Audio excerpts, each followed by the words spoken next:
Okay, I'd like to help you understand how your city develops its budget. We always hear about them, and often this can feel like another language altogether. Before we get started, there is important information you should know. Ontario cities like London receive only 9% of all taxes collected, but are responsible for over 50% of the infrastructure. Let's start by looking at what the word budget means.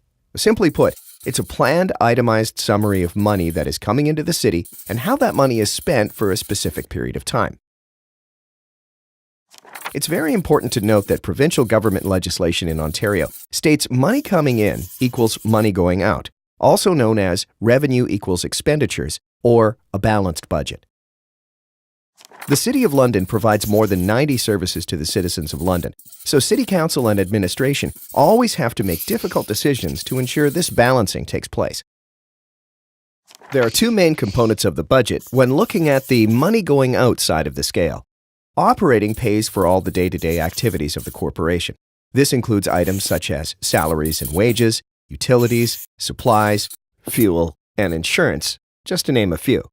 The capital budget pays for all the new big investments or the rehabilitation of current assets under the city's control. So let's focus on how the city collects to pay for all these services. For every dollar that comes into the city, 64 cents comes from property taxes, 21 cents from grants and subsidies, and 15 cents from user fees and other sources. So now we've learned what a budget is, how cities collect money, and how they spend it. Now let's take a look at how these pieces work together. Money comes in through property taxes, grants, and subsidies, and user fees.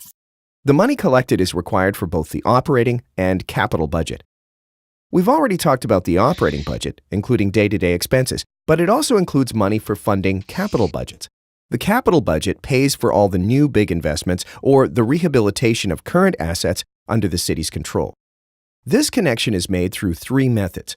The capital levy method reflects a pay-as-you-go approach.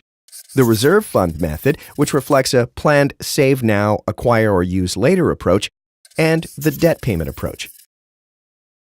Okay, so let's recap. 1. A budget is a plan for money coming in and money going out. There are two building blocks to the city budget, operating and capital.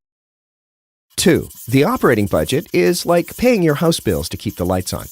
Just like in a normal household, our bills go up with inflation. 3. The capital budget is like your major outlays, vehicles, house, renovations, etc. 4. Money comes in from three sources: property tax levy, user fees, and grants and subsidies. 5. Money coming in is used to deliver over 90 services to city residents. 6. City Council and administration, with the input of the public, decide how to best balance the city budget guided by provincial legislation. And that is how your city develops its budget.